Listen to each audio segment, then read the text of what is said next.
নতুন চমক নিয়ে হাজির হচ্ছেন যুক্তরাষ্ট্র প্রবাসী চিত্রনায়ক জায়েদ খান। ভক্তদের চমকে দিয়ে নায়ক জানালেন নতুন একটি শর্ট ফিল্মে তার সঙ্গে অভিনয় করেছেন নিউ ইয়র্কের মেয়র জোহরান কোয়ামে মামদানি।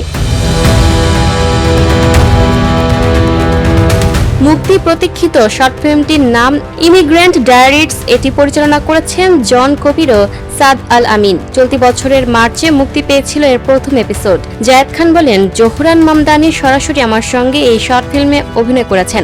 গল্পটা প্রবাসীদের নিয়ে। তার সঙ্গে অভিনয় করতে পারা শুধু আমার একার গর্ব নয়, আমি মনে করি এটি লাল সবুজের বাংলাদেশের পতাকারও গর্ব।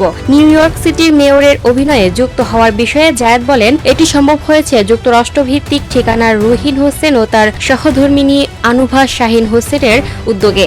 খুব শীঘ্রই দর্শকরা এটি দেখতে পাবেন। প্রবাসীদের জীবন সংগ্রাম ও অনুভূতির গল্প নিয়ে নির্মিত হয়েছে শর্ট ফিল্ম ইমিগ্রেন্ট ডায়ারিজ। আগামী 27শে মে বাংলাদেশ সময় রাত 9টায় ঠিকানাতে এটি মুক্তি পাবে।